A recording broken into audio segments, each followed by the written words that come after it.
here's what I always try to remember, right?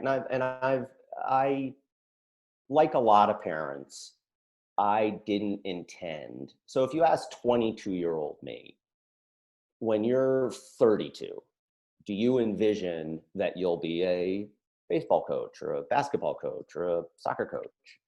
And I would have told you that if I had kids. I grew up in a household where my dad was the baseball coach and he was the basketball coach, so I didn't have a bad parent coach experience.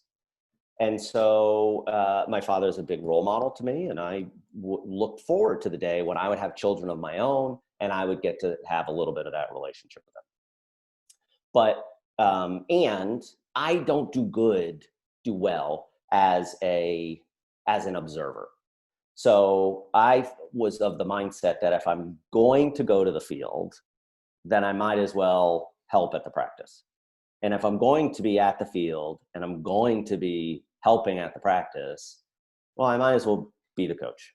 And so it was a little bit of a natural progression. And then once I became a coach, I realized that I started to kind of develop some opinions about, well, how the league should be run.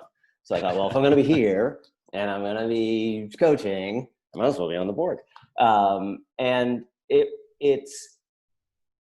I think the trap that people fall into, and I really do think it is a trap, is we project success that we would like to see the kids have that can replace the kids' own desire for success.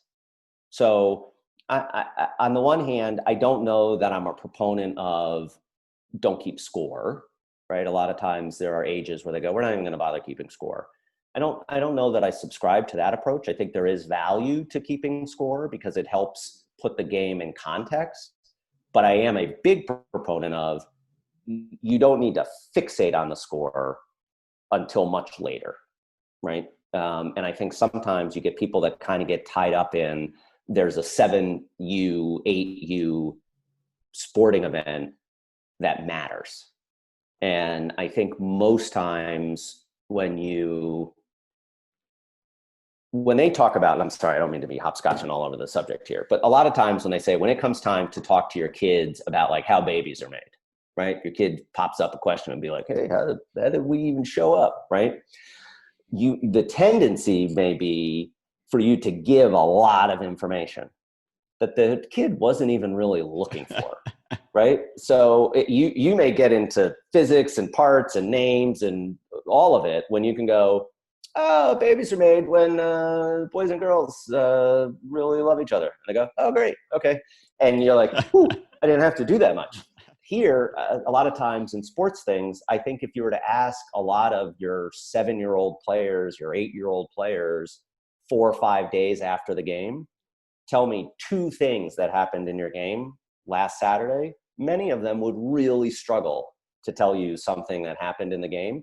Certainly something that was maybe they might never say to you, well, everybody knows Ryan's going to strike out, right?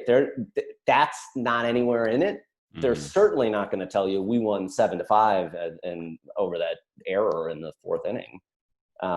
So I would say to parents, and for me, my participation when I've served on boards has been driven toward the bigger things that come out of games rather than the hyper focus on a specific outcome of a specific game. We've got more clips with Jamie Bendall here and on Jesse Itzler's BYLR radio app. You can learn more at dadthebestican.com and go check out my new book featuring clips and interviews. Makes a great gift for dad. Just click the Amazon link in the description.